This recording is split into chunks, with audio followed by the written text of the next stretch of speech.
hiduplah seperti mana kamu melihat Allah. Kalau kamu tidak mampu melihat, percayalah, yakinlah Allah sedang melihat. Jadi maknanya sekarang ni melihat Allah Ta'ala ni berarti kata lain adalah ingat Allah. Ingat Allah. Dan ingat Allah ni lah menjadi agenda kita sekarang. Kita nak ingat Allah. Alangkah malangnya hari ini Allah kata dalam surah Sajadah ayat 9, hakikatnya qalilan ma tashkurun, sedikit sangat yang ingat Allah. Summa sawwahu wa nafakha fihi min ruh ja'alakumus sam'a wal absara wal afidah qalilan ma tashkurun. Allah tiupkan roh dan jasad kita, di dalam jasad kita ni Allah bagi penglihatan, bagi pendengaran, tapi sedikitlah yang syukur. Ini ingat Allah, syukur ni Allah. Kalau mula pun dah tak betul, agak-agak ujung-ujung memang kita boleh betulkan di pertengahannya, tapi kita bimbang nak betul di pertengahannya perlukan kehancuran. Bimbang diingatkan dengan cara peringatan melalui ujian yang menyakitkan. Duit ni dunia. Bila dunia, sifat dia tinggal, sifat dia tipu, sifat dia fitnah.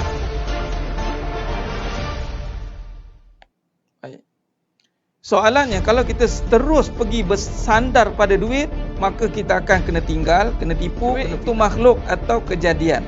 Bila kejadian, ada tak cara melihat makhluk? Ada tak Allah ajar cara melihat? Kan kita sekarang tengah belajar cara melihat, tidak? Jangan tengok duit.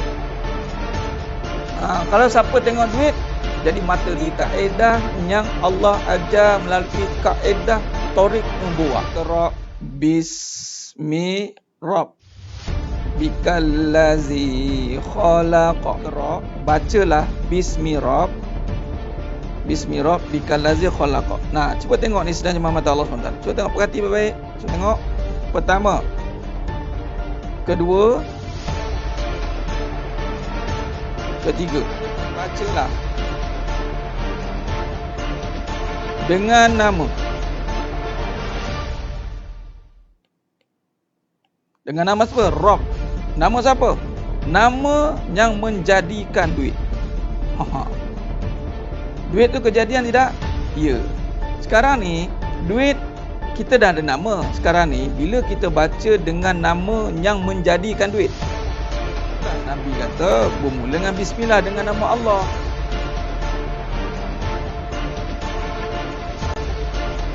Baik, nama Allah ni lafzul jalalah. Itu anchor dia. Nampak? Bila dengan nama Allah, yang lebih khususnya apa? Khususnya adalah rezeki. Okey, pecahan lagi, kaya. Sebab kaitan kaya dengan rezeki ni seringkali dikaitkan dengan duit. Maka ini satu kemuliaan. Allah muliakan kita, yang mana kita ni hina, tapi Allah muliakan dengan tempat yang mulia, dengan majlis yang mulia, dengan amalan yang mulia.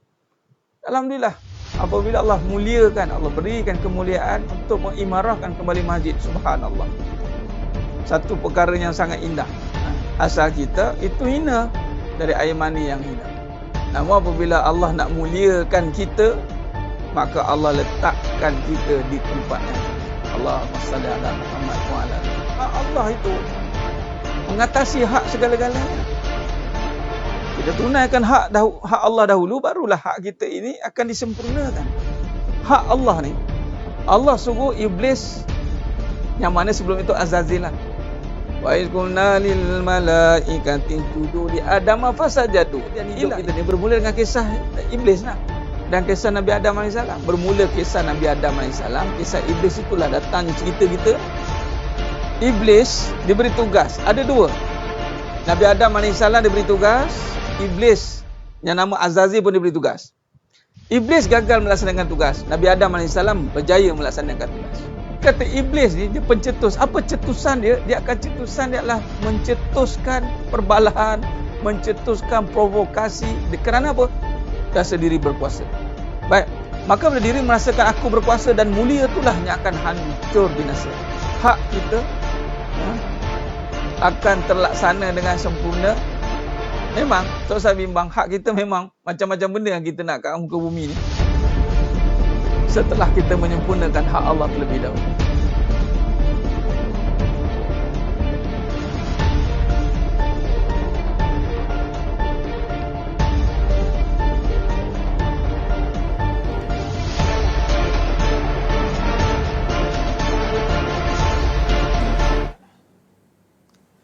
Assalamualaikum warahmatullahi wabarakatuh. Bismillahirrahmanirrahim.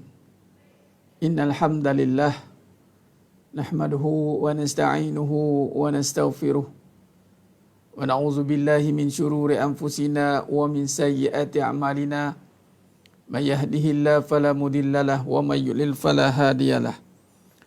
Asyhadu an la ilaha illallah wahdahu la syarikalah wa asyhadu anna Muhammadan abduhu wa rasuluh. Allahumma salli ala Muhammad wa ala ali Muhammad. Rabbi yasir wa la tu'ansir bi tammim bil khair. Rabbi shrah li sadri wa yassir li amri wa hlul 'uqdatam min lisani yafqahu qawli. Allahumma aftah alaina hikmataka wa anshur alaina min khazain rahmatika ya arhamar rahimin. Al-Malikul Quddus As-Salamul Mu'minul Muhaiminul Azizul Jabbarul Mutakabbir. Subhanallah ya amma yushrikun.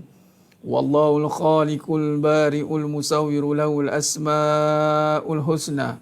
Yusabbihu lahu ma fis samawati wal ardh wa huwal azizul hakim. Wala hawla wala quwwata illa billahil aliyyil azim. Wala manja minallah illa ilaih. Amma ba'du. Sidang jemaah yang dirahmati Allah Subhanahu wa taala, para ejen-ejen kebenaran yang dimuliakan yang telah bersiaran dengan saya pada malam ini. Alhamdulillah, summa alhamdulillah ala kulli nikmah. Mudah-mudahan kita semua tergolong dalam golongan hamba-hambanya yang benar-benar bersyukur.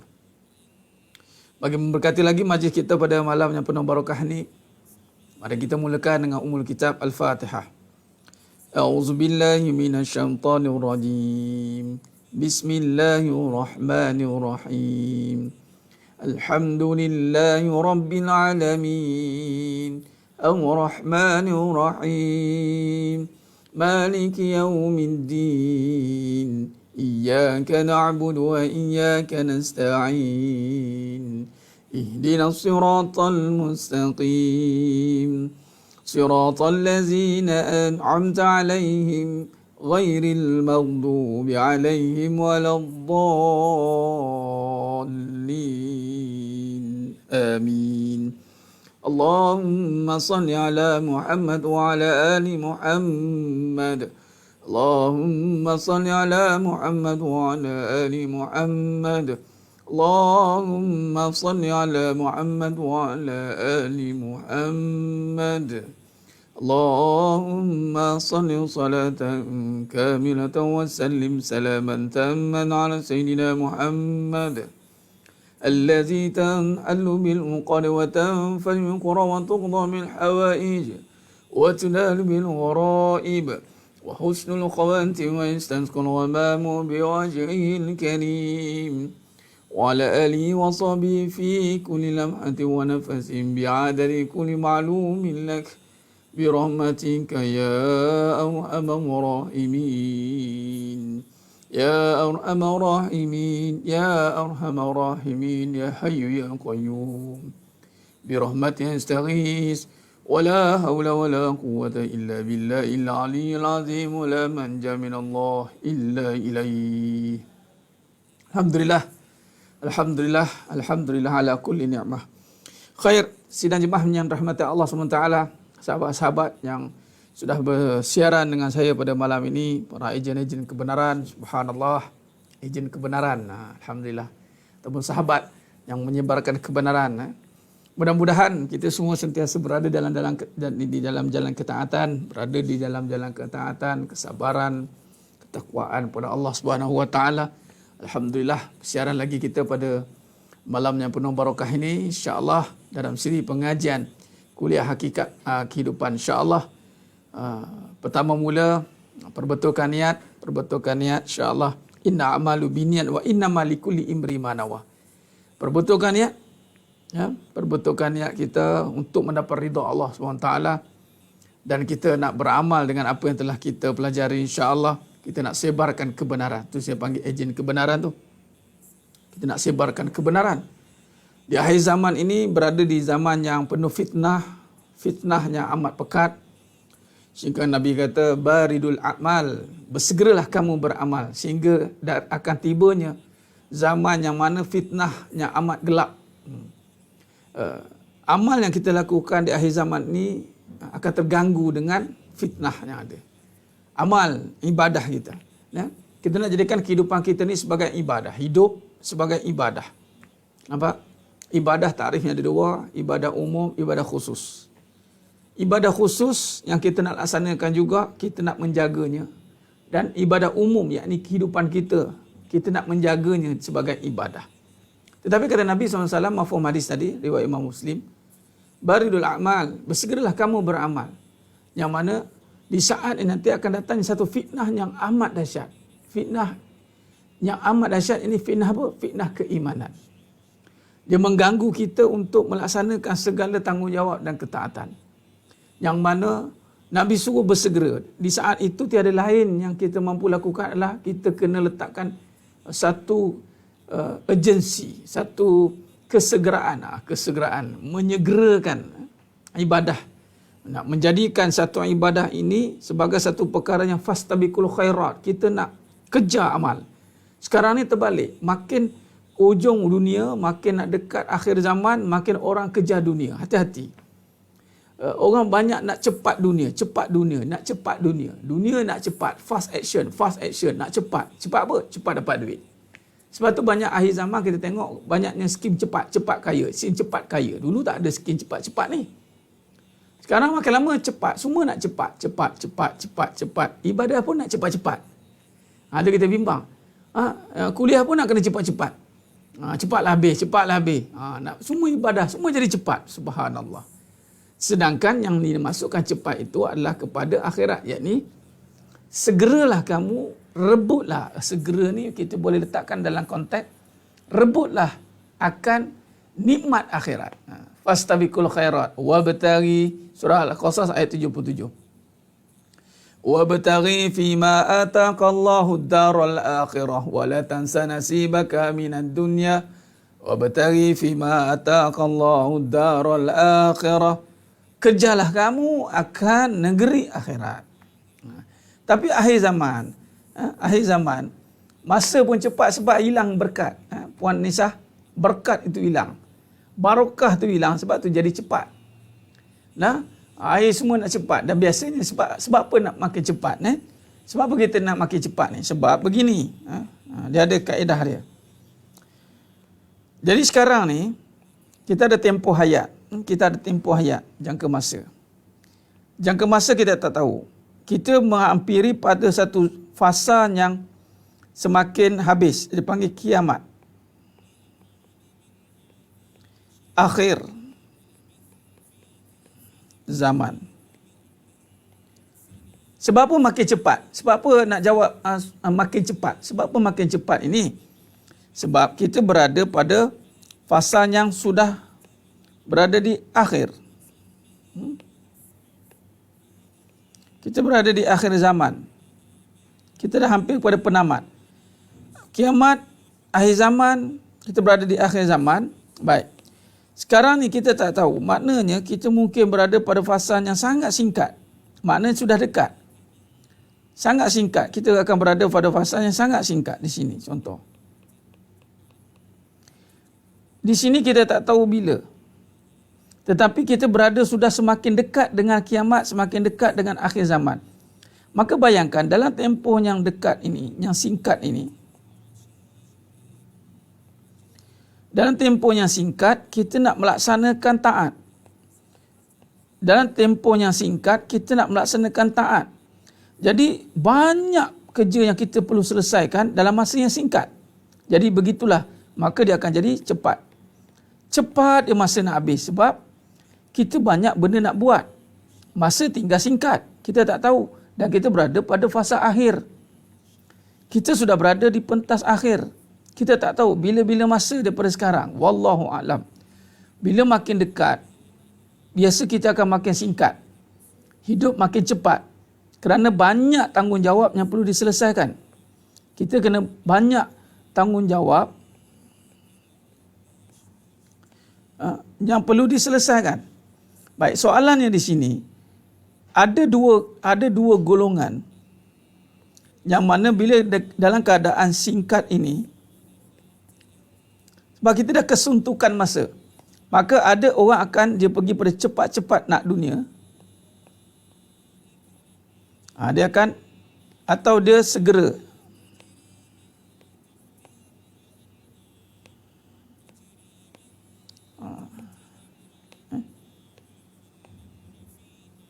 Okay. Dia segera. Dan ada golongan satu lagi, dia segera tu akhirat. Okay. Allahumma salli ala Muhammad wa ala ali Muhammad. Baik. Kita makin singkat. Makin singkat, dan ada golongan yang akan segera untuk buat amal akhirat, ada orang akan segera buat amal dunia. Dia akan terpisah. Ini golongan dia. Nampak? Jadi bila dia segera nak buat untuk akhirat, maka dia akan melihat dunia ini sebagai alat. Dia melihat alat untuk menyegerakan akhirat dia. Tapi kalau dia nak menyegerakan dunia, dia akan jadikan akhirat ini sebagai alat untuk dia. Ni. Malam ni sidang jemaah mata Allah Subhanahu Taala, kita nak melihat bagaimana nak melihat dengan mata hati. Kita dah belajar tentang mata hati. Dan fasa tabligh ni lebih kepada untuk memperhalusi penglihatan mata hati. Sebab kita dah pergi pada fasa akhir ni dalam perbincangan kita. Jadi mata hati ataupun mata basirah, peranannya adalah untuk melihat keseimbangan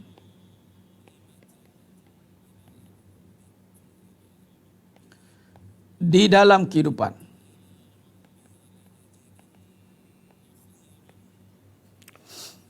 Allahumma salli ala Muhammad wa ala ali Muhammad. Baik, jadi kalau sekiranya kita tidak memperhalusi akan perkara ini, kita akan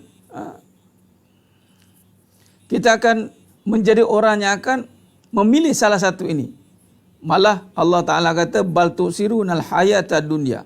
Percaya tidak, dengan fitnah akhir zaman ini, fitnah iman, manusia akan terpengaruh kepada singkat, maka dia nak segera nak dunia. Ini hati-hati. Hati-hati. Sebab manusia akan pergi kepada singkat, sebab dia banyak benda nak selesai kan. Macam-macam tuntutan kena buat.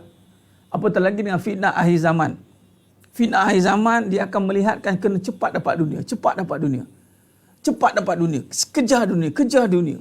Sepatutnya, kejar akhirat. Tapi sebab kita sekarang berada di dunia, maka jadi panik nak pilih mana satu, maka fitnah akan menyebabkan kita memilih dunia.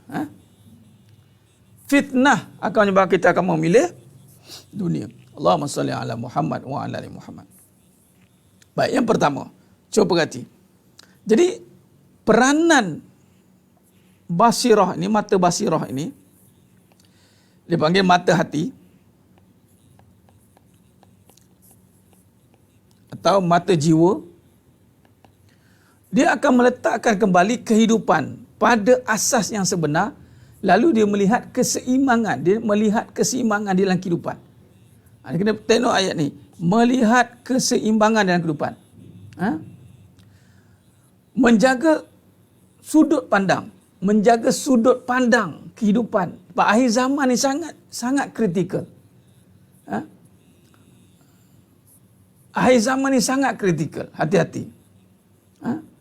Bila kata kritikal, maka di sinilah akan keluarnya seluruh jentera-jentera fitnah. Iblis akan mengeluarkan seluruh jentera ni sebab dah ada habis. Biasa kalau penghujung-penghujung ni bukan kecil-kecil yang keluar, semua yang besar-besar. Yang hebat-hebat. Nampak? Maka di sini sidang jemaah mata Allah SWT, di sini peranan mata hati akan mengambil alih. Sebab itu, akhir zaman, itu perbincangannya kebenaran. Siddiq. Siddiq. Sebab itu, sidang jemaah mata Allah Subhanahu Wa Taala, kita akan melihat Bagaimana nak keluar daripada situasi ini? Yang mana setelah kita memahami tentang iman, kita dah memahami tentang bagaimana nak menguruskan amal, tiba-tiba di hujung nanti kita akan terperangkap untuk memilih balik. Kita biasa kan begitu, tuan-tuan, senajma mata Allah SWT. Ni semangat ni mengaji. Semangat mengaji. Semangat dengar. Nak berubah. Tapi bila pergi pada realiti, maka akhirnya dia terkandas kembali, menyebabkan dia memilih untuk dunia. Pekat fitnah ini. Sungguh pekat. Senajma mata Allah SWT. Baik, maka di sini saya nak kongsikan bagaimana apabila dengan mata hati ini dia berperanan untuk menyeimbangkan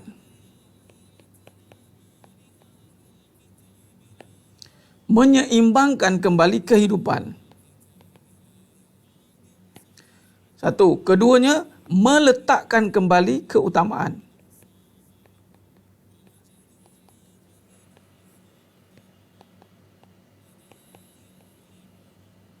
Baik.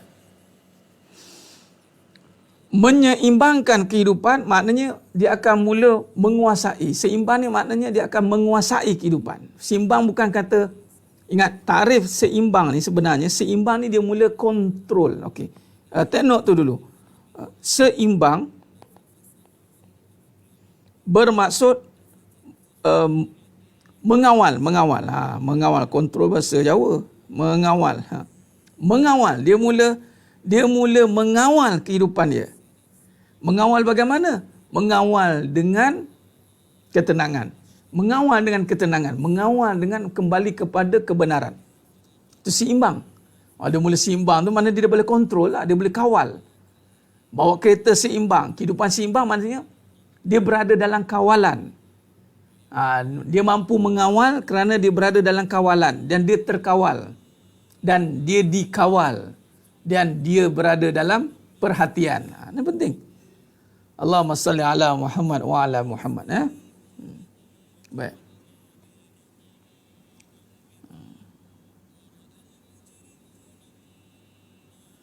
Ya Tuan Zain Ismail. Ini pertanyaan tentang Imam Mahdi. Nanti hujung nanti saya akan jawab nanti. Apa kaitan tentang Mahdi? Huda. Mahdi ni maknanya Mahdi ni dia ambil pada kata dasarnya huda. Yang ini petunjuk. Mahdi orang yang mendapat petunjuk. Ihdinas siratal mustaqim. Maknanya bila kata tentera-tentera Imam Mahdi, tentera-tenteranya orang mendapat petunjuk. Maka yang tak dapat petunjuk dia akan jadi tentera Dajjal. Bila kata tentera Dajjal, maka akan ada golongan yang akan ditawan semula. Contoh macam zaman dululah. Tak semua orang akan menerima, tetapi dia akan dia tunduk kepada pemerintahan yang sebenar, yang besar. Kan macam Muhammad Al-Fatih. Tak semua yang masuk ketika tawanan Byzantine itu semua masuk Islam, tak. Tapi ketika pemerintahan Islam memula menguasai kembali, maka ada golongan yang akan tunduk dan patuh dengan pemerintahan ini. Itu nanti kita sembang. Kita syarahkan hujung nanti kalau sempat. Baik. Allahumma salli ala Muhammad wa ala ali Muhammad. Baik. Bila kata seimbang, maka dia boleh kontrol dan terkawal.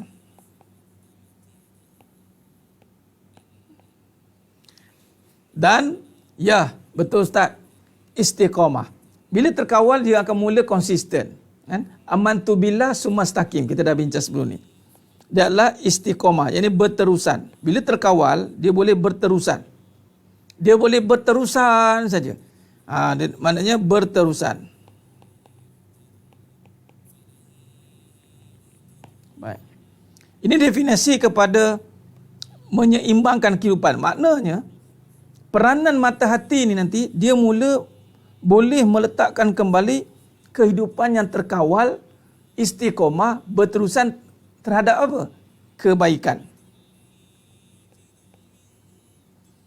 Dia akan berterusan kepada kebaikan. Baik, kebaikan ini Dia akan pergi kepada kebaikan apa? Kembali kepada yang hak, yakni Allah. Berterusan dengan Allah di dalam kehidupan.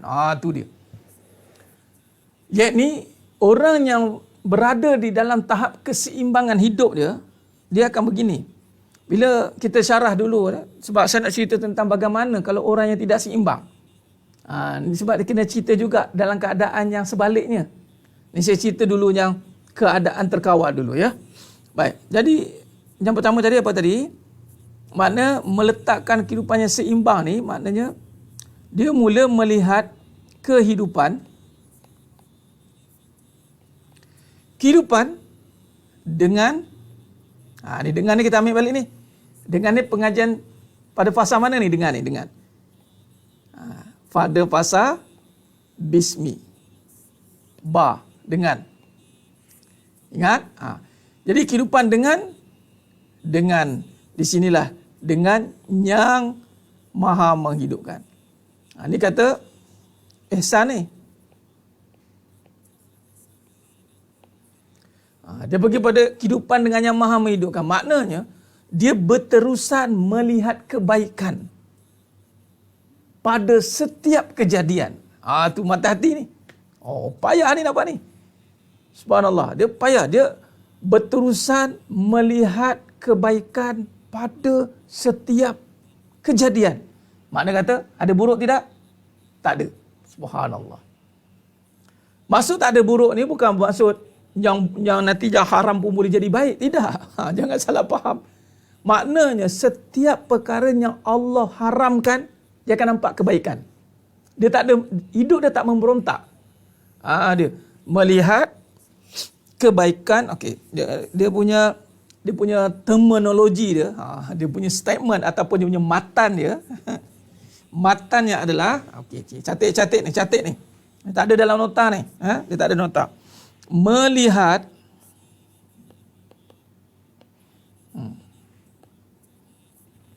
perhati baik-baik pengajian malam ni penting ni. Ni bukan malam ni je penting, semua malam penting. Sebab cuma malam ni dia ada matan ni kena ingat, sebab dia benda ni melintas dan dia tak ada dalam nota, tetapi dia perbincangan apa yang ada dalam nota. Sebab tak semua ada dalam nota itu saya tulis. Sebab tak semua yang Allah berikan mampu diterjemahkan dalam bentuk tulisan, dalam bentuk buku. Dia kena ada dalam bentuk syarahan. Sebab tu tidak cukup hanya dengan membaca kitab saja. Sebab itu tidak cukup dengan membaca saja. Sebab baca pun dia sebut. Sebab tu dia kena ada syarahan. Sebab syarahan ni akan keluarnya ilham-ilham yang berkaitan dengan apa yang ditulis. Sebab tak semua benda yang kita akan tulis dalam kitab itu tak. Contohnya macam ni. Melihat kebaikan pada setiap suruhanlah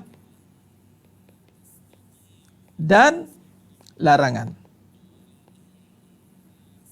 Yang mana suruhan dan larangan ini ada di dalam kehidupan.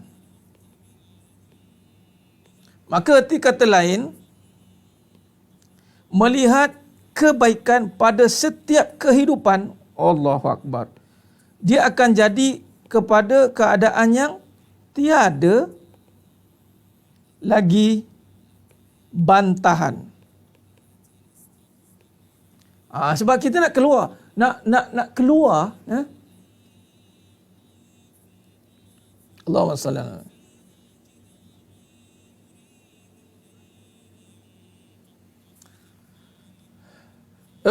Tiada lagi bantahan. Sebab bantahan ini adalah sifat yang besar pada iblis. Aba.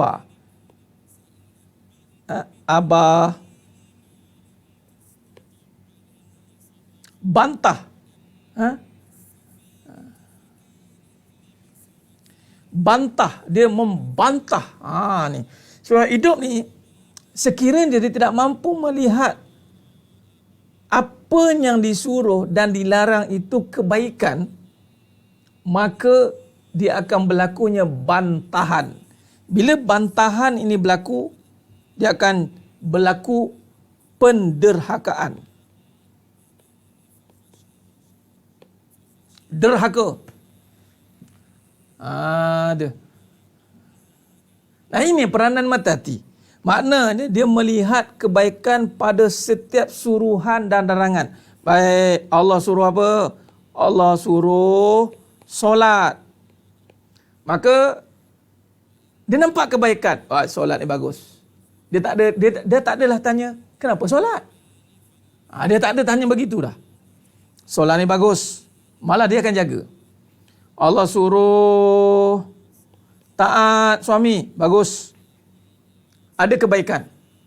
Dia nampak kebaikan. Semua suruhan, dia nampak kebaikan. Dia melihat larangan. Jangan buka aurat, katanya. Tutup aurat, larangan kan? Jangan buka aurat. Jangan buat maksiat. Kan la tusyrik. Setiap larangan haram. Itu dilihat kebaikan. Contoh, haram. Haram buka aurat.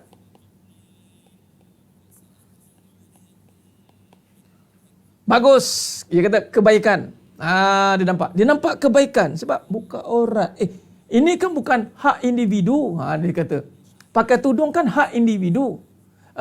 Pakaiannya labuh-labuh ni hak individu, kata. Saya belum bersedia.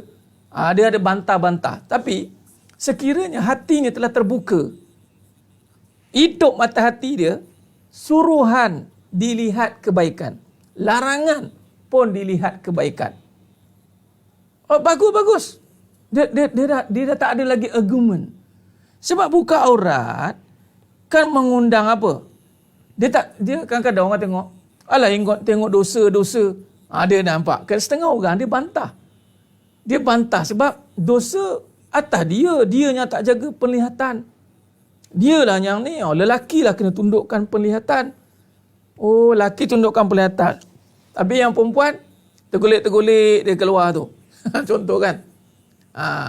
Patutnya, bagi seorang perempuan, apabila Allah haramkan dia buka aurat, kebaikan untuk dia ni kalau dinisbahkan secara relevannya hukum, bukan cerita dosa pahala ni. Cerita relevan atau tidak. Memang relevan. Sangat relevan menutup aurat. Sangat relevan sebab kompartmen pada perempuan itu adalah satu yang sangat bernilai. Sekiranya mudah dilihat, maka apa lagi nilai yang ada? No value. No value. Anda diperkosa secara percuma. Anda menjadi public property. Anda menjadi untuk tontonan umum sesuai ditonton oleh semua lapisan masyarakat. Dia mula lihat tentang kebaikan setiap suruhan. Kebaikan setiap larangan. No objection. Sebab tu Siti Hajar, ketika Nabi Ibrahim AS melaksanakan hukum Allah yang ni, Nabi Ibrahim AS dapat mimpi, suruh tinggalkan Siti Hajar dan Nabi Ismail AS di tengah padang pasir. Ketika Siti Hajar bertanya, adakah ini suruhan Allah? Maka Nabi Ibrahim jawab, ya. Maka kalau benar, aku terima. Allah. Di suruhan larangan ini kan sepatutnya tidak perlu lagi soal jawab. Orang kalau mula soal jawab, mana mata hati dia problem. Sami'na wa ta'na. Isteri kena jadi isteri solehah. Baik tidak? Baiklah patutnya. Ini dah. Jadi isteri solehah. Tapi suami macam mana? Suami macam mana? Anda dah sibuk dengan suami. Suami macam mana? Suami macam mana? Mana dia problem. Dia tak nak jadi isteri solehah. Bukan sebab suami nak didik ke tak nak. Sekarang dia pun tak nak. Allahumma salli ala Muhammad wa ala ali Muhammad.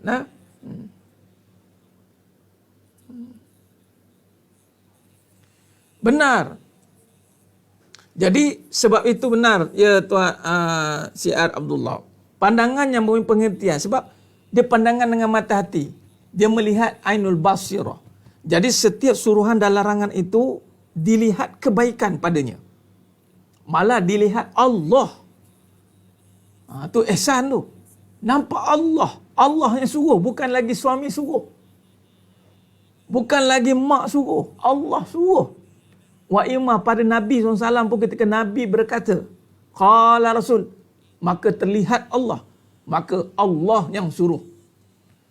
Illa wahyu yuha. Apa yang Nabi kata semua dari Allah. Maka melihat kebaikan, itu makna melihat Allah. Tu ayat dia. Allahumma salli ala Muhammad wa ala ali Muhammad.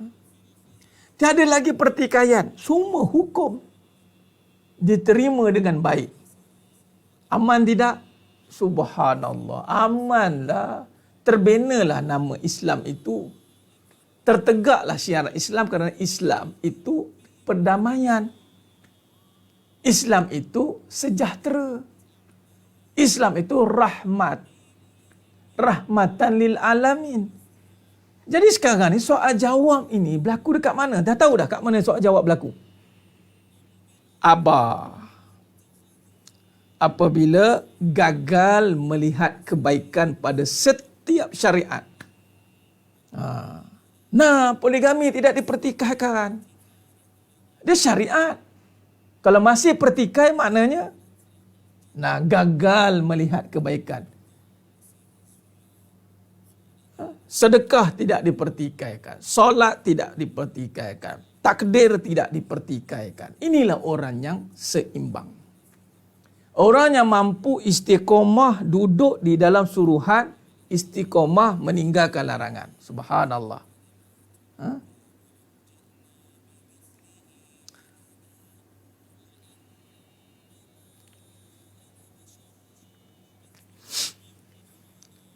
Allahumma salli ala Muhammad wa ala ali Muhammad. Jadi di sinilah datangnya suruhan, contoh buat baik. Buat baik. Ini bukan pilihan, tetapi suruhan. Jadi buat baik itu suruhan. Jadi buat je lah baik. Nampak? Benar Puan Asha. Ya, itulah. Orang mula pertikaikan suruhan. Kan tutup aurat kan suruhan. Orang mula nak mencantikkan aurat dengan pakai niqab, pakai longgar-longgar. Dia pertikaikan. Ini kamu dia dah ekstrim ni. Kamu ni dah ekstrim ni. Islam tak suruh macam ni. Memanglah dia bukan satu kewajipan. Tetapi memelihara diri itu satu kewajipan. Betul tidak? Semakin seorang wanita itu pelihara penampilannya, maka semakin mulia. Jadi kalau biarlah dia nak pakai labu, nak pakai ni, maka mulia dari segi syariat. Jangan hukum pada hati. Hati jangan hukum. Hati ni, ini kita tidak tahu. Ini dihukumnya hati. Alah pakai macam tu pun hati belum tentu baik. Memanglah belum tentu baik. Masalahnya sekarang, dia melihat suruhan Allah itu baik. Maka okeylah tu. Yang kita ni, yang orang tu, yang melihat suruhan Allah itu buruk, itulah yang paling buruk. Nampak? Allahumma salli ala Muhammad wa ala ali Muhammad. Jadi sekarang ni sepatutnya pada keadaan kita ini tiada lagi pertikaian, maka tiada lagi pergaduhan, tiada lagi argument, tiada lagi. Sepatutnya kita ni dah fasa untuk melaksanakan. Ini bayangkan ya. Bayangkan, saya bagi satu kronologi ya. Fasa ni, fasa pertikai. Berapa lama? 20 tahun pertikai saja, bantah saja. Jadi walaupun dia nampak melaksanakan, ingat selagi mana ada pertikaian di dalam pelaksanaan. Contoh ya. Allahumma salli ala Muhammad wa ala ali Muhammad. Dalam pelaksanaan hukum, katalah solat. Tetapi di dalam kehidupan, yang di mana hukum qada dan qadar iman.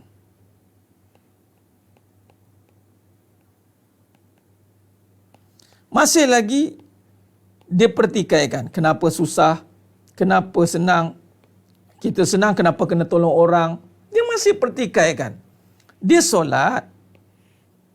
Walaupun dia melaksanakan solat, tetapi di saat dia masih ada pertikaian di dalam kehidupan, maka dia belum lagi sampai tahap sempurna.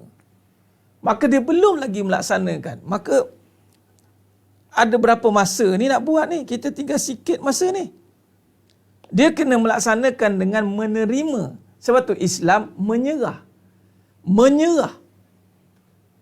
Sebab tu ketika dia melaksanakan segala suruhan, dia kena merelakan segala peraturan, suruhan, takdir. Allahumma salli ala Muhammad.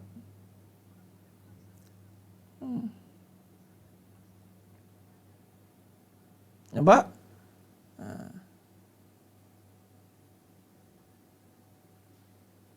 Ya benar, Tuan surah An-Najahiyah. Aurat ini bukan hanya pada perempuan, pada lelaki juga. Itu, tapi mentaliti faham pada perempuan. Lelaki pun sama, auratnya sama. Kadang-kadang minta maaf yang pergi main cycling tu. Kadang-kadang lelaki pun sama naik juga pakai ketat. Lelaki tak boleh pakai ketat. Tak boleh, ketat. Yang mana kalau memahami tentang belajar tentang aurat. Pusat, dia antara pusat dan lutut. Itu yang basic. Yang badan sama juga. Kalau pakai ketat-ketat pun nampak sehingga menggiurkan. Perempuan pun tengok pun sama juga. Menoleh juga. Haram juga. Ketat, pakai fit badan ketat. Tak boleh.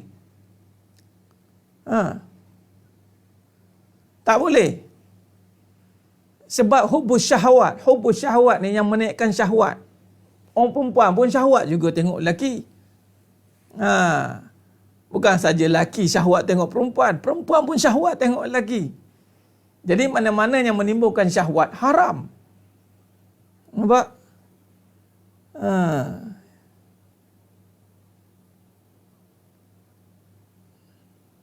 Baik.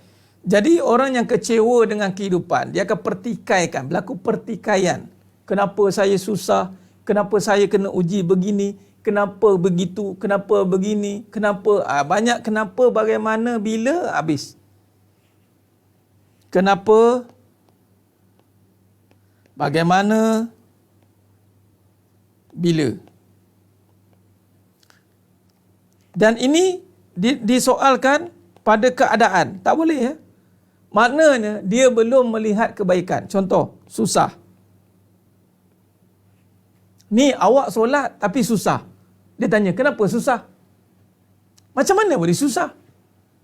Sampai bila kita nak susah? Habis. Habis.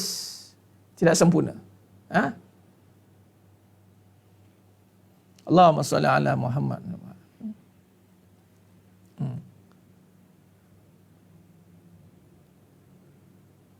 Iya, Ustaz. Lelaki ni, bila kita tengok dia memakai pakaian yang ketat, orang lelaki pun dapat dosa juga. Lelaki tengok lelaki, aurat sesama lelaki.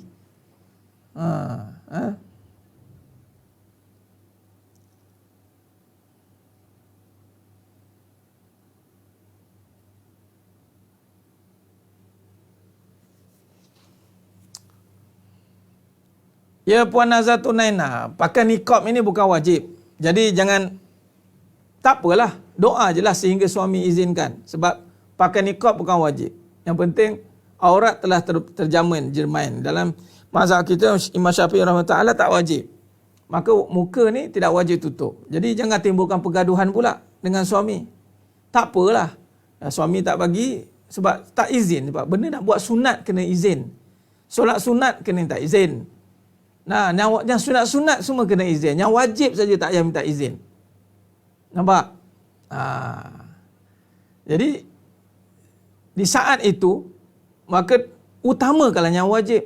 Makna bila kata suami kata nanti, belum masa lagi. So, taat je lah. Pahala purdah dengan pahala taat. Katalah suami kata jangan pakai. Kemudian kita nampak kebaikan. Itu kan Allah suruh taat dengan arahan suami. Maka arahan itu wajib dan benda itu tidak melarang, tidak bersalahan dengan syarak. Lainlah kalau suami kata, "Ustaz, saya nak pakai tudung Ustaz." Tapi suami kata nanti dulu, belum sampai masa lagi.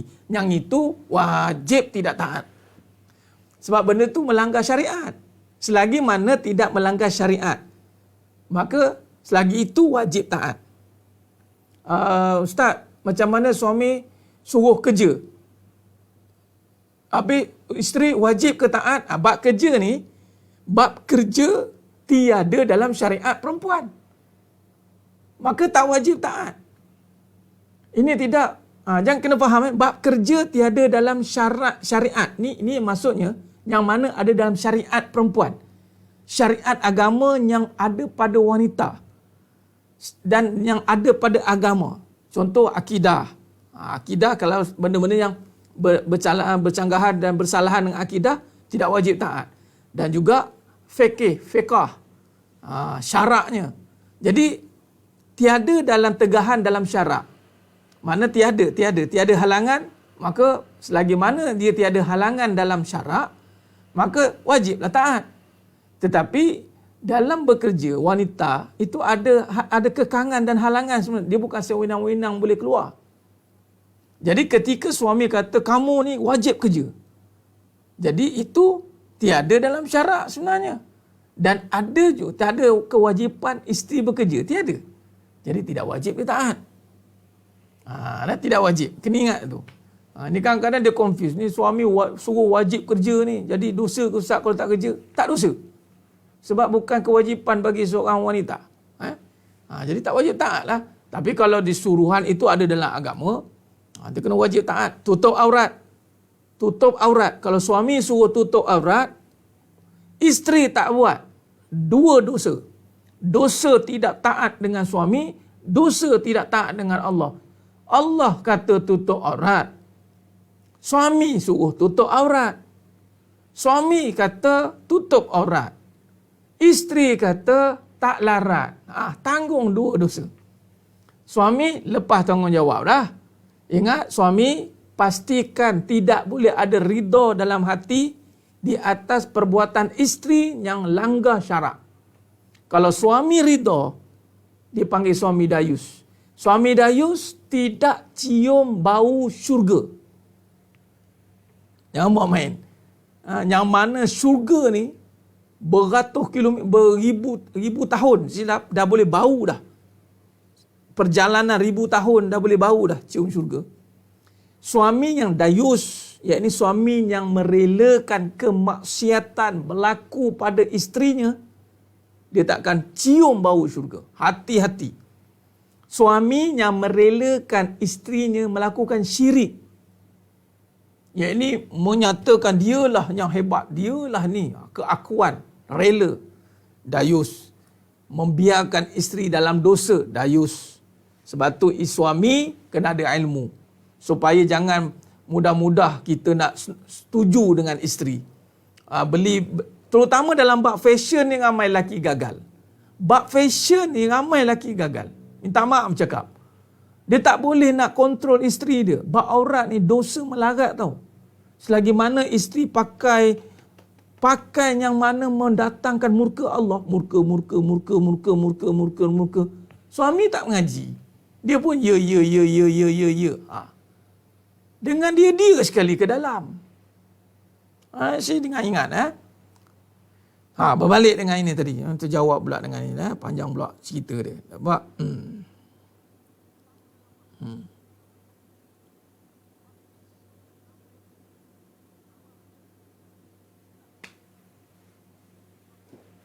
Baik. Dan kesimpulan, wanita ini aurat.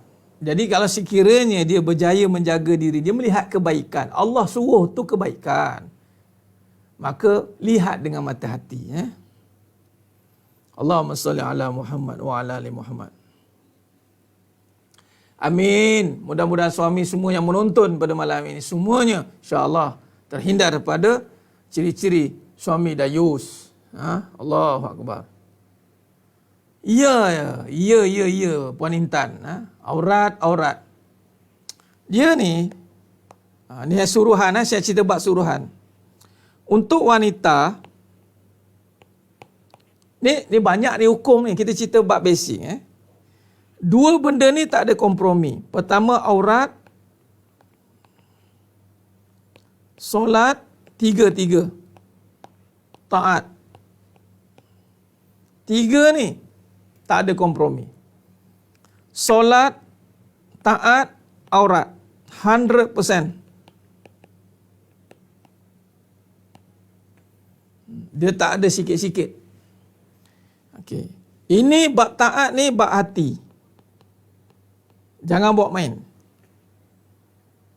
Bab solat pun sama, bab aurat pun sama. Bab ini jangan bawa main. Orang perempuan. Sekiranya benar penghijrahan seseorang itu, jika benar dia nak hijrah sungguh-sungguh, maka aurat dia akan berubah. Solat dia akan berubah. Taat dia akan berubah. Pada siapa taat ni? Suamilah. Aurat solat ni pada Allah. Aurat solat ni hablum minallah. Taat hablum minan nas. Bila sebab taat ni kaitan dengan suami. Baik. Sama, kalau bab lelaki sama juga aurat, solat, lelaki pun sama. Aurat, solat, taat ni dia akan jadi lain. Dia akan jadi khidmat. Taat juga. Jadi taat ni lebih pada khidmat. Khidmat kepada mak ayahnya. Sama, lelaki pun sama, lelaki dan perempuan. Tapi yang ketara berbeza pada wanita lah, sebab lelaki ni dia ada dari segi fashion, dari segi penampilannya ada kelonggaran dia. Sebab kita boleh nampak lah kelonggaran tu. Tapi perbezaan pada wanita yang ketara bab aurat. Hati-hati, saya tekankan bab ni. Yang mana yang mengaji minta maaf cakap. Kalau benar-benar dia mengaji bab hakikat, pasti auratnya berubah. Solatnya terjaga. Taatnya terpelihara. Kalau ini tidak berubah, maka dia bukan mengaji. Nampak? Allahumma salli ala Muhammad wa ala ali Muhammad.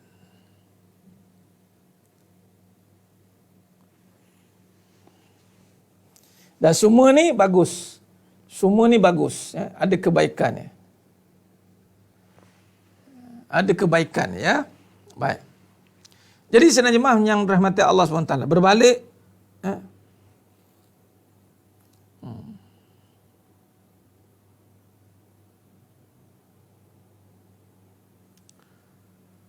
Berbalik kepada tadi, melihat kebaikan pada setiap suruhan dan larangan. Yang ni, berbalik pada perbincangan kita tadi.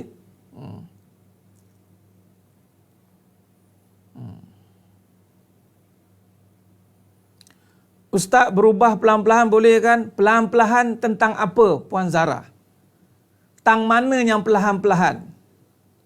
Boleh tak kalau kita dengan polis tak bawa lesen, kita cakap kat polis, saya berubah pelan-pelan boleh tak tuan? Okeylah, pelan-pelan kamu kena saman ya. Ada bab-bab yang mandatory. Mandatory Puan Zara. Mandatory tidak boleh. Aurat mandatory. Solat mandatory. Taat mandatory. Tapi kalau pelan-pelan nak mengaji, tak apa. Kalau pelan-pelan nak menunaikan yang solat, yang sunat, tak apa. Pelan-pelan nak belajar zikir banyak-banyak, tak apa. Perlahan-perlahan untuk apa? Untuk melakukan yang sunat-sunat, tak apa. Bab wajib-wajib tidak boleh pelan-pelan. Okey, di sini. Suruhan ni terbagi kepada suruhan wajib. Saya buat wajib dengan sunat dulu. Suruhan. Yang wajib 100%, tak ada perlahan-lahan. Sunat boleh perlahan-lahan, merangkak pun boleh. Sunat merangkak pun boleh. Tak ada masalah sunat. Tapi yang wajib 100%. Mandatory. Sebagai contoh, pendatang asing datang kat Malaysia. Apa mandatorinya? Mesti ada pasport. Baik, sekiranya perlahan-lahan dapat pasport, ke mana tempat dia? Perlahan-lahanlah kamu kena tangkap nanti. Perlahan-lahan juga, lambat laun kena tangkap. Pum, kena tangkap. Sekali kena tangkap, tak ada lagi kompromi. Balik negara balik. Nah.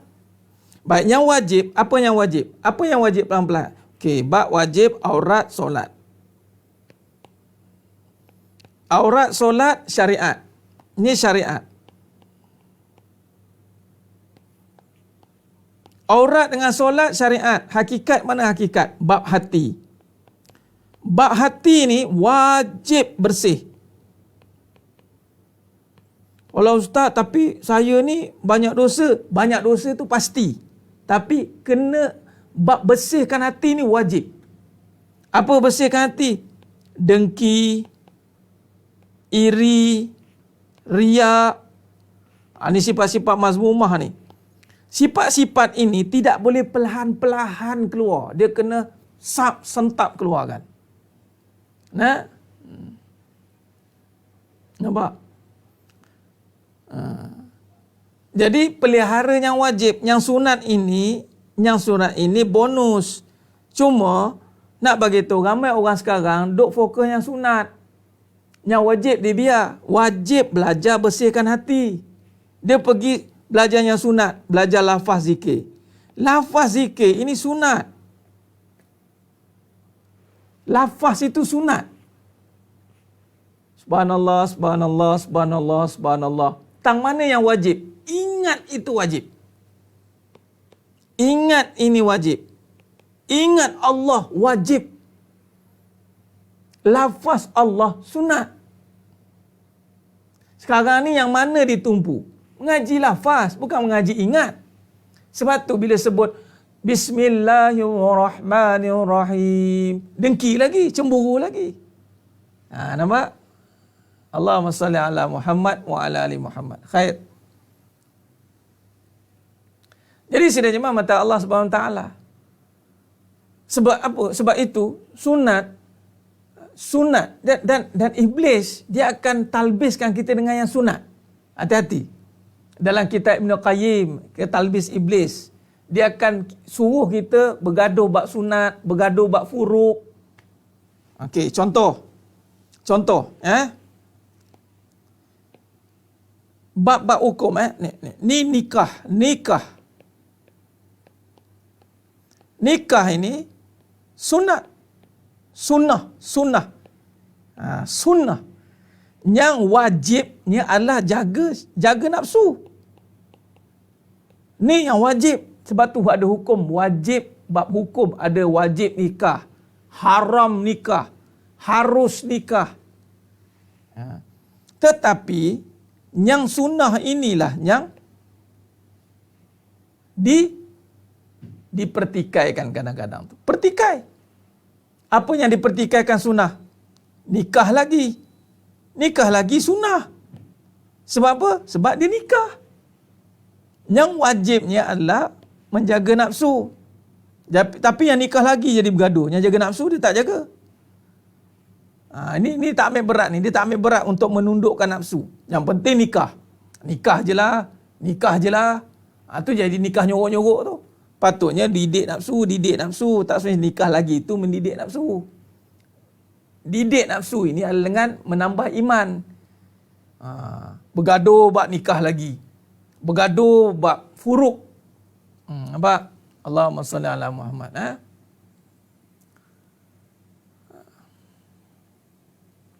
Jadi kena faham. Puan Zara, boleh ya? Wajib. Yang mana wajib? Yang wajib. Contoh taubat. Taubat tak boleh pelan-pelan ya. Taubat kena segera. Taubat segera. Ni tak boleh pelan-pelan. Pelan-pelan nantilah saya bertaubat. Nampak? Allahumma salli ala Muhammad wa ala ali Muhammad.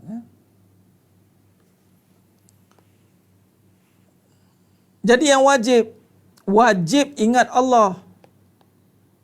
Wajib ingat Allah.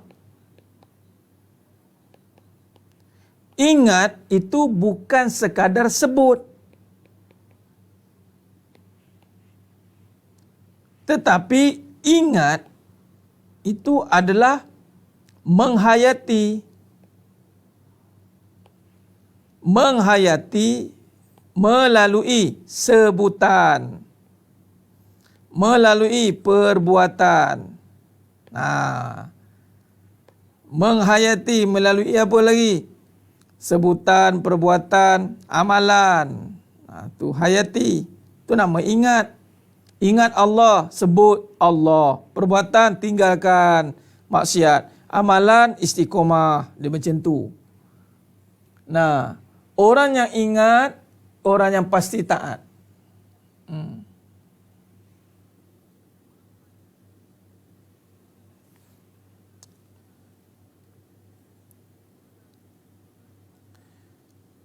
Niat nak berubah tapi kadang-kadang tak berubah.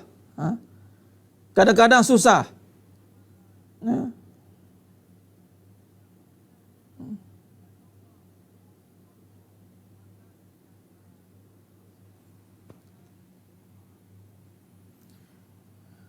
Puan Zizah Nayan, itu nama tadi. Bila kata, kenapa nak berubah, tak nak riak.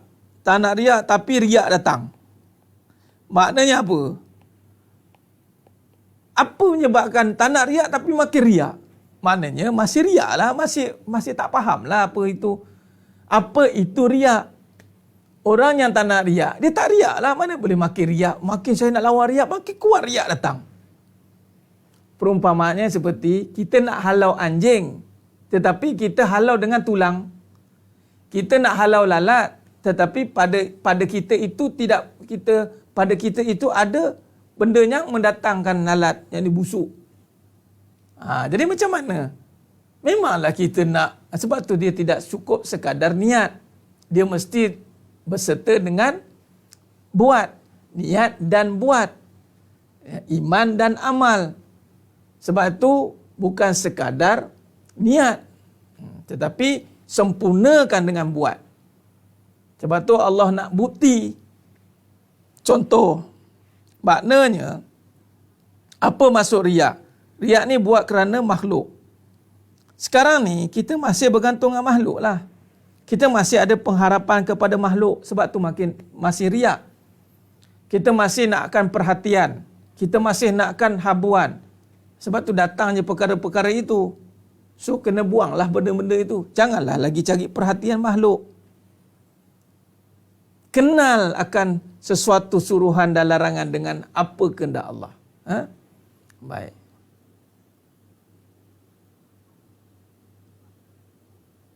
Allahumma salli ala Muhammad wa ala alihi.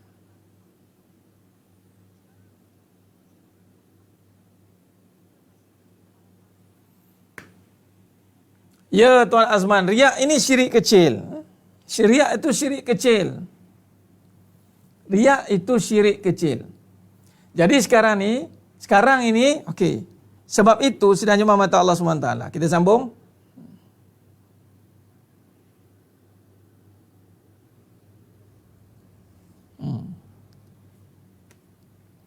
Baik, sekarang ni, bila kata berbalik kepada tadi, okey. Baik. Pergi kepada kedua balik. Dah faham kan? Menyeimbangkan kehidupan. Mana seimbang ni? Kita pergi kepada perbincangan orang seimbang. Dia mula melihat. Okey, dah faham? InsyaAllah. Okay, sekarang ni pergi kepada tadi. Bagaimana dia akan timbul lagi persoalan tadi. Riak lah, mazmumah datang. Okey, baik. Sebab kita pergi pada dua. Yang kedua, meletakkan kembali keutamaan. Ni. Bab ini. Meletakkan kembali keutamaan.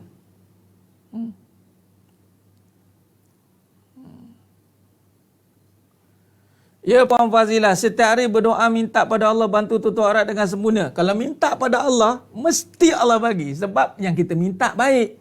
Tetapi kenapa lagi susah nak tutup aurat? Sebab kita masih lihat. Kita minta pada Allah, tetapi minta saja. Saja je minta. Tapi Allah nakkan kesungguhan. Sebab apa yang kita minta itu, bendanya memang Allah suruh. Takkanlah kita minta apa yang Allah suruh tiba-tiba susah. Contoh. kita nak minta lesen. Nak lesen berniaga. Kalau tidak dia kena angkut dengan bandaraya contoh. Ni tak ada kena dengan isu tu ya. Ni contoh nak minta lesen nak berniaga. Sudah pastilah ketika kita nak minta lesen, mestilah digalakkan. Cuma ialah sistem-sistem tu tolak tepi lah. Kita ceritalah sistem mudah lah ni. Sistem mudah-mudah ni. Nak lesen. Mestilah digalakkan sepatutnya.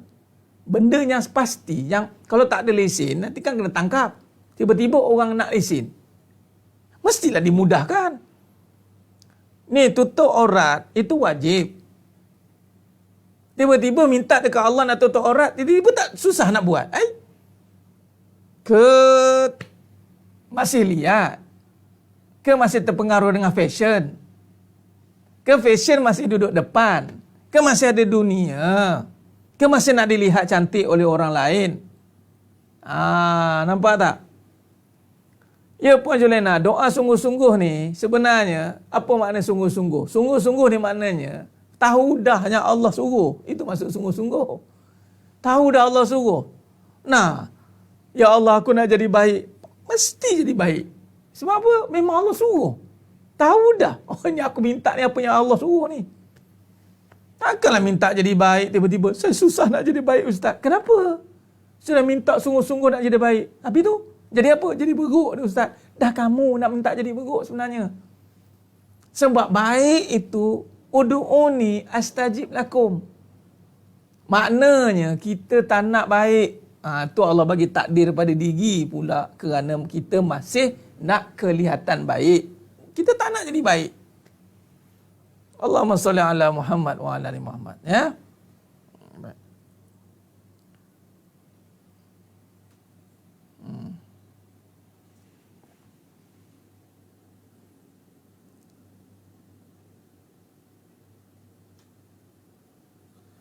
Apa ni? Pencerahan apa tu? Dah ke bawah, ke bawah dah.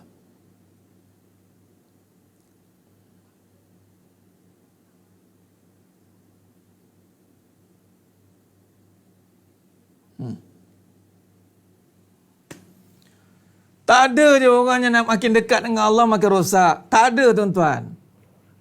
Sebab okey sekarang kita belajar ni. Ni keutamaan ni. Mari kita tengok yang tuan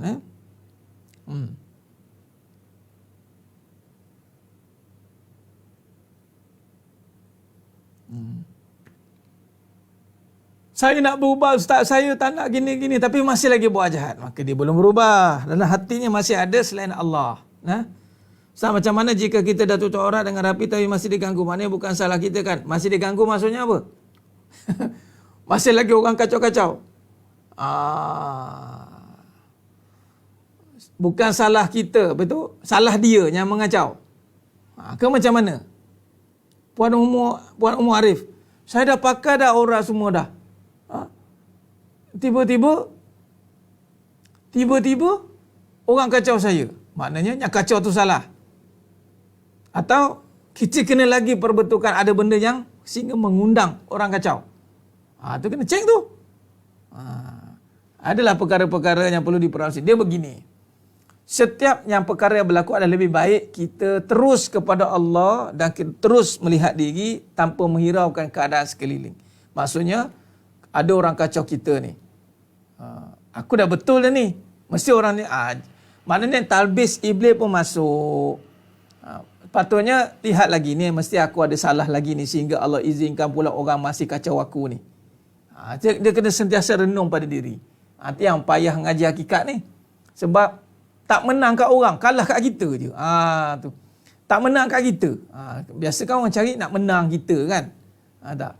Dia ilmu ni ilmu untuk akhirnya kita kembali dengan rasa bersalah. Sebab ketika kita kembali kepada Allah dengan rasa bersalah dan berdosa, baru datangnya pengampunan.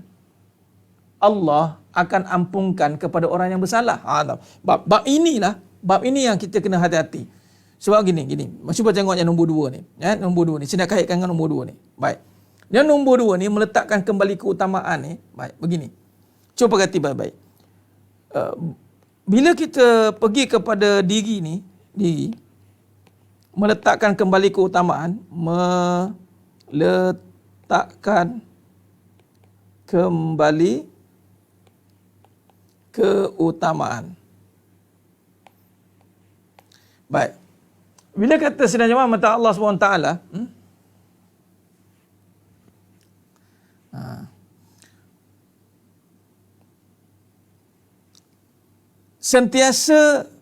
sentiasa rasa bersalah. Inilah orang yang kenal Allah.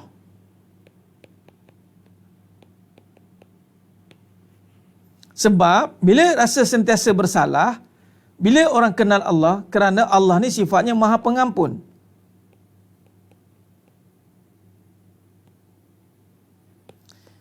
Jika tidak, kenapa kemuncak kepada malam Lailatul Qadar itu doa pengampunan? Sepatutnya tak perlulah. Dah. Tak perlu lagi lah dia ajar doa pengampunan. Rupanya orang yang seimbang adalah orang yang letakkan dirinya itu sentiasa rasa bersalah. Sebab apa dia kena rasa bersalah? Sebab dia kenal Allah. Itu keutamaan. Keutamaan yang pertama dalam hidup ini adalah sentiasa rasa bersalah. Apa-apa, saya salah. Apa-apa, saya salah. Sebab kenapa kena rasa salah? Sebab kita nak Allah ampunkan kita. Tak kisahlah apa pun kesalahan, ya Allah, supaya kita nak rasa keampunan itu. Sebab Allah akan ampunkan dengan orang yang rasa bersalah dan minta ampun. Memang Allah akan ampunkan. Rabbana la tu'akhizna in nasina aw akhtana.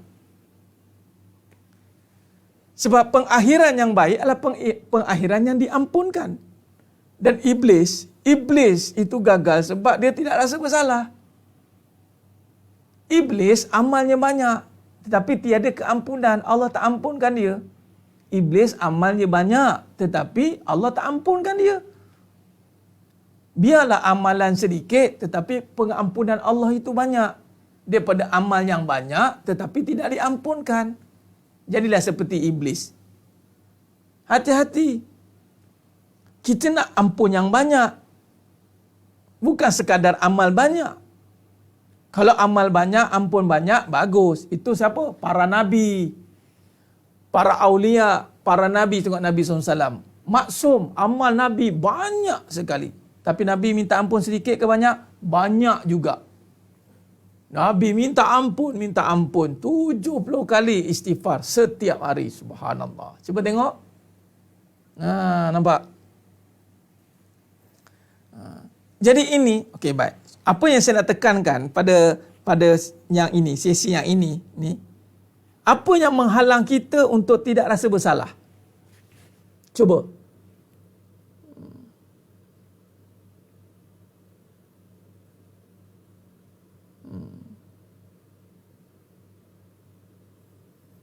Yang susah nak buat kita rasa bersalah. Saya nak kait dengan riak tadi.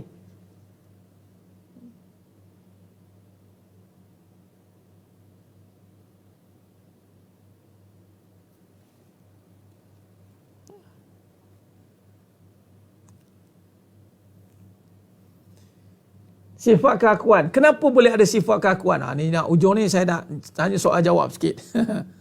Bagus, Puan Zara, betul. Sifat keakuan. Kenapa sifat keakuan tu datang? Sombong? Kenapa sombong? Nafsu? Kenapa? Ego? Keakuan? Tengok mati? Masih nampak diri? Okey.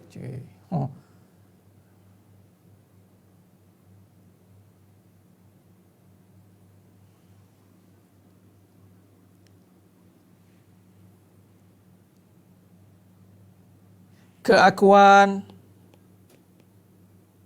nampak diri, apa lagi?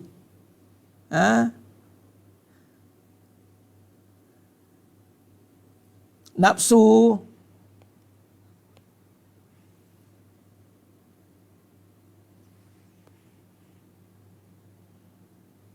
perasaan baik,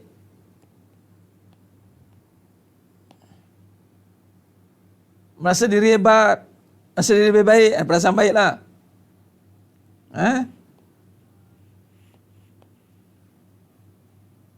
Nah, Ustaz, betul. Ustaz Ahmad, betul.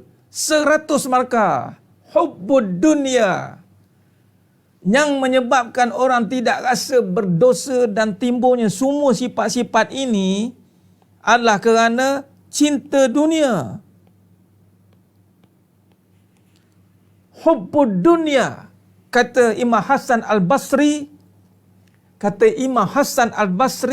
hubbud dunya ra'sul khati'ah. Hubbud dunya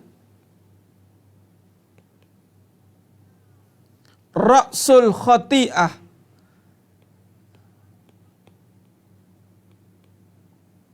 Cintakan dunia kepala bagi segala kejahatan.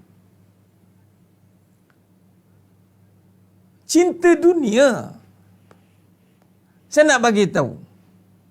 Yang menghalang, sebab tu dunia ni, minta maaf cakap, Allah kata celaka. Ad-dunya, dunia tu mal'unatun, celaka. Celaka.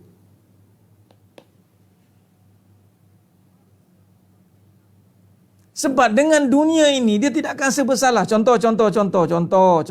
Mari tengok. Baik, dunia ini dinisbahkan dengan harta. Nabi kata, al-mal. Ini saya dah sentuh tajuk awal dulu saya sentuh ni. Tapi dia berada di akhir perbincangan kita, ya. Dia menjadi kepala dalam kitab Minhajul Abidin. Al-Imam Ghazali rahimahullah, penghalang yang besar. Yang lain-lain itu supporting je, nafsu lah, syaitan lah, semua tu dia mendukung ideologi ini. Dan Nabi kata, inna likulli ummatin fitnah wa fitnah ummati al-mal. Allahumma salli ala Muhammad. Walaupun dia ulang kaji, tetapi inilah dia yang menjadi penghalang kepada kita sehingga terbitnya keakuan, nafsu, nampak diri, rasa hebat, perasaan baik. Nak tahu dunia tu najis? Nanti. Tengok syarahan ni macam mana. Mari. Nah, sebelum saya tutup, nanti kita sambung lagi perbincangan ni besok. InsyaAllah ni. Saya nak, insyaAllah, Allahumma salli ala Muhammad wa ala ali Muhammad, nak betul-betul carah ni cinta dunia ni. Nak tengok ni. Antaranya contoh. Okey. Bila pegang harta, adakah ianya berdosa? Pegang harta, adakah berdosa? Tidak Ustaz. Bila dihukum berdosa? Ketika dia tidak melakukan pahala. Selesai. Betul tidak? Harta ni, adakah dia berdosa? Tidak Ustaz. Harta ni, bila dikira berdosa? Bila tak jadi pahala. Cuba tengok baik-baik.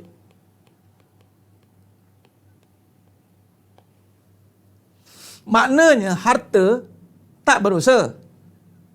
Bila jadi berdosa? Bila tak jadi pahala. Itu cara dia. Okey, soalan. Berapa ramai yang melihat harta ini, yang mana dia tengok je harta, dia ingat pahala? Berapa ramai? Atau dia tengok harta, dia mula berbangga. Dan inilah sifat harta, berbangga. Surah Al-Hadid ayat 20. Surah Al-Hadid ayat 20. Dan nak bagi tahunya, orang pegang harta susah nak rasa berdosa walaupun dia tak buat apa-apa dengan harta itu. Betul tidak? Harta, pegang harta, dia susah nak rasa berdosa. Walaupun dia tak buat apa-apa dengan harta tu. Dia pegang, dia simpan dia. Dia rasa berdosa atau dia rasa mulia? Saya tanya.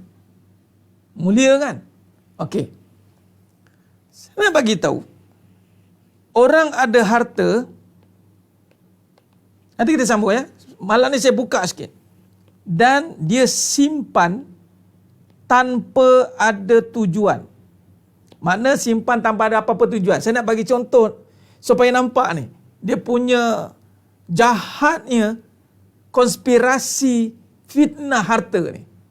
Simpan tak ada apa-apa tujuan ni. Bermakna dia akan jadi apa? Dosa. Betul tidak? Sebab tadi kita dah setuju. harta tidak berdosa sekiranya guna untuk pahala. Tetapi dia ada harta tetapi tidak guna untuk pahala. Dia tak tahu lagi dia. Tak apalah, simpan lalu, tak tahu lagi nak buat apa. Maknanya dosa. Betul kan? Baik. Ketika ada harta, dia tak tahu buat apa, dia simpan je. Ataupun dia cari harta tanpa ada tujuan yang benar. Maka berapa ramai yang ketika ada harta dan rasa berdosa? Berapa ramai ketika dia ada harta dan dia rasa berdosa? Tak. Malah dia rasa bangga dengan harta dia. Saya nak bagi tahu. Dan saya nak bagi tahu sekini. Nak bagi tahu. Bagi orang yang berzina, minum arak, berjudi, dan seumpamanya. Kita ambillah dosa ni dulu. Berapa ramai orang yang berbangga dengan zina, minum arak atau judi dan pelacur. Ini kalau ada ni, kalau adalah semua ni kan dosa. Malah orang buat nyuruk-nyuruk kan. Apa beza dosa ini dengan dosa ini? Dosa simpan harta tanpa tujuan, dosa. Berzina, minum arak, berjudi, pelacur, dosa. Berbangga tak? Minta maaf. Contoh ada isteri seorang pelacur. Bangga ke? Atau nak mengaku ada anak kaki judi. Minta maaf cakap, saya bagi contoh ni. Saya kena cerita bab ni. Bangga tak? Ada kawan kaki arak. Atau yang berzina berkali-kali. Bangga ke? Tak kan? Dia mesti akan rasa terhina. Kok mana pun, dosa ini, dia akan pergi kepada hina.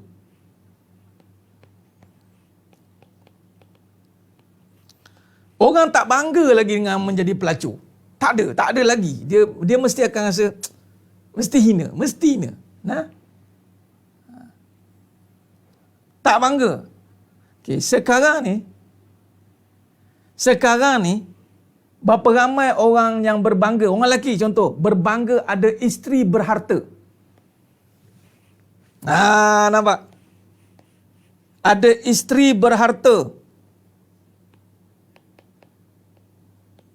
Anak berharta.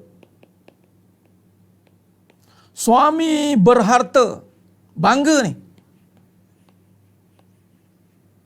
Ni belum cerita dia buat pahala lagi ni. Ada harta dia. Isteri aku jutawan. Bangga tidak? Minta maaf lah cakap. Lantaklah orang nak marah-marah lah. Saya terpaksa cerita.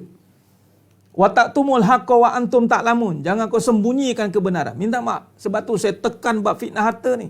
Orang perempuan yang berharta, isteri suami bangga tak? Saya nak tanya, adakah harta yang dia ada itu sepenuhnya pahala atau ada dosa? Jangan. Ini fitnah. Saya nak kaitkan Abdul Rahman bin Auf radhiyallahu an menangis dapat harta. Dapat harta nangis. Umar Abdul Aziz, Khalifah Umar Abdul Aziz menangis dapat harta. Sahabat-sahabat takut pegang harta. Kita hari ini bangga isteri berharta. Bangga anak berharta. Bangga suami berharta. Sedangkan martabatnya adalah hina. Martabat harta adalah hina. Berapa ramai boleh nampak harta itu hina? Berapa ramai boleh nampak pakai motor besar tu hina? Berapa ramai yang boleh nampak pakai Lamborghini tu hina? Tak bawa pergi masjid pun. Tak payahlah kata niatlah untuk bagi semangat. Bawa pergi masjid. Saya buat fitnah harta ni. Suami-suami, kempen isteri ada harta. Kalau isteri pelacur tahu malu. Tapi kalau isteri berharta, bangga. Kenapa? Oh, dia ada harta, senang-senang. Apa masalah? Ada harta kan boleh buat pahala? Boleh buat pahala. Masalahnya boleh buat, dah jadi pahala ke belum? Belum kan? Bila belum jadi pahala, adakah ada kemungkinan boleh jadi dosa? Boleh. Benda ni sebab tu nama fitnah. Boleh jadi baik, boleh jadi buruk. Benda bahaya. Harta ni fitnah. Nabi kata, nanti besok saya cerita dalam matan hadis. Nabi kata takutlah dengan dua perkara. Wanita dan harta.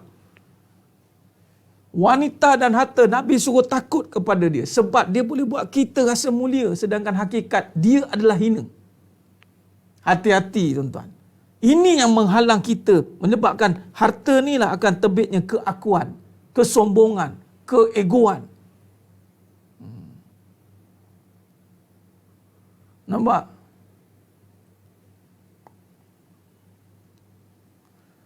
Tak kisah nak pakai. Boleh. Tak ada masalah. Gunakan harta ke jalan Allah baru tidak menjadi fitnah. InsyaAllah Ustaz, betul. Sebelum nak guna tu, saya nak kata. Sebelum jadi pahala. Di manakah kedudukan harta? Allah.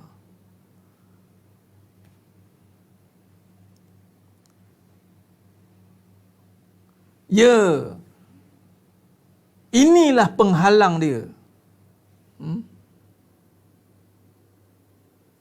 Ada harta banyak kan berinfak. Sebelum nak banyak berinfak tu, adakah sempat nak berinfak? Puan Nur Azlina.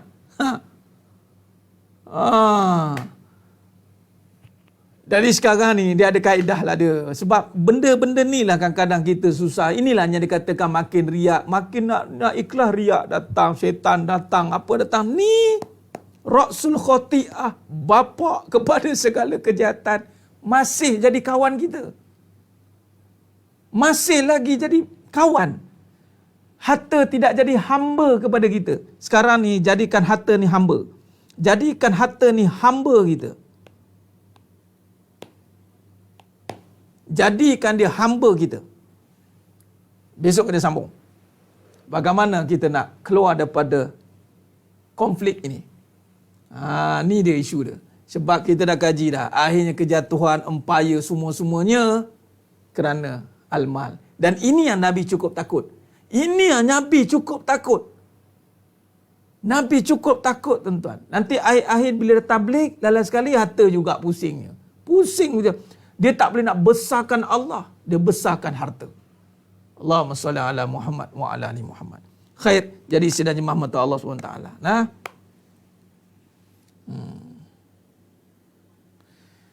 Dan kaedahnya jadikan harta itu hamba. Nanti kita sambung. Jadikan harta itu hamba, insya-Allah Ustaz. Ya. Besok kita sambung. Itu dia. Sebab kita kena kuasai benda ni tuan-tuan. Kita kena kuasai. Kita tak ada pilihan. Kita tiada pilihan sama ada dia hambakan kita atau kita hambakan dia. Dua saja. Sama ada kita diperhambakan atau harta tu kita hambakan. Benar Ustaz Ahmad. Sebab menyebabkan hilang khusyuk dalam ibadah. Harta. Tak apa, tak boleh teruskan. Cukup sekadar ini dulu. Kita sambung pada siri besok. InsyaAllah. Baik, cukup supaya malam ni renung balik. Ya Allah, aku bela harta. Ya Allah, upaya saka yang paling besar. Bapak segala jahat ada dengan aku. Dia duduk dengan kita. Subhanallah. Iblis senyum dia. Padan muka dia. Itulah dia. Cerita lagi Allah. Cerita Allah. Tapi harta masih lagi jadi isu. Itu saja. InsyaAllah. Jadi rasa cukup setakat tu dulu untuk malam yang penuh barakah ni. Kita sambung pada siri yang akan datang, pada perbincangan yang seterusnya. Allahumma salli ala Muhammad wa ala ali Muhammad. Khair. Jadi Allahumma salli ala Muhammad wa ala ali Muhammad. Baik. Jadi kemuncak pada perbincangan kita ni kita akan sambung besok. Dan kita akan terus lagi perbincangan seterusnya. Setelah kita tahu kat mana kata kuncinya, kita akan masuk pada perbincangan dalam lisanul haq. Kalam-kalam kebenaran. Kita akan masuk pada perbincangan yang kitab baru. Walaupun sedang dalam publish, minta maaf ya, diorang tengah lagi publish ni. Saya nak keluarkan serentak 3 senang. Nanti yang mana yang baru, bersedia untuk beli 3 set. Yang lama, tambah lagi 2 set. Ya. Standby tu, standby. InsyaAllah. Yang baru, standby 3. Hakikat kehidupan, lisanul haq, dengan satu lagi, kitab yang sedang saya berikan namanya. Sedang disusun rapi supaya pengajar kita ni Allah sempurnakan. InsyaAllah yang lama lagi 2 dan yang dah beli kita replace. Maknanya akan jadi 3 jugalah set. Yang ada sekarang ni kita bagi jalan juga sebab kita nak mengajar kena ada juga sandaran. Nanti keluar 3 sekali insyaAllah ready untuk kita selongkar akan kehidupan ini biar tegak atas kebenaran, jangan lagi beralih arah kepada kebenaran. Benda ni kita kena perang habis-habisan insyaAllah. Khair. Terima kasih banyak atas perhatian yang diberikan. Ya Puan Noris, fitnah harta. Sebab tu saya bongkarkan yang mana ada yang tulis kenal fitnah harta dan wanita kan. Bongkarkan dia. Inilah yang menjadi penghalang yang kita tanpa sedar. Ya Tuan Syafiq Farhan, geram nak beli. Oh sabar, jangan geram. Allah, tu dia. InsyaAllah. Khair, mudah-mudahan semua yang menonton pada malam ni Allah bukakan pintu hati, beri kefahaman. Ya Allah, kurniakanlah makrifat-Mu, basirah-Mu, pimpinlah kami semua ya Allah ke jalan dengan cahaya-Mu insya-Allah. Amin ya rabbal alamin. Yang menonton semuanya diberikan kefahaman yang baik insya-Allah, diberikan kekuatan untuk mengamalkan, untuk jauh daripada fitnah akhir zaman yang menyebabkan kita sukar untuk mengenal Allah dan melaksanakan ketaatannya. Jadi semua yang menonton pada malam ni mudah-mudahan dipilih oleh Allah Ta'ala untuk dimasukkan ke dalam syurganya tanpa hisap. Amin ya rabbal alamin. Jadi cukup setakat itu. Mohon ampun, mohon maaf di atas segala kekurangan bicara, terkasar kata, kekurangan dan penyampaian. Hanya Allah Ta'ala sajalah yang mampu menyempurnakan perbincangan kita pada malam ini insyaAllah. Aku lu qali haza wa astaghfirullah azim li wa lakum. Wa bila taufiq wal hidayah. Wassalamualaikum warahmatullahi wabarakatuh. Kita tangguh dengan tasbih farah dan suratul Asr. Subhanakallahumma wa bihamdik. Asyhadu an la ilaha illa anta astaghfiruka wa atubu. Bismillahirrahmanirrahim. Wal 'asr innal insana lafi khusr illa alladhina amanu wa 'amilus salihati wa tawassaw bil haqqi wa tawassaw bis sabr. Wallahu a'lam bissawab. Takbir. Allahu akbar.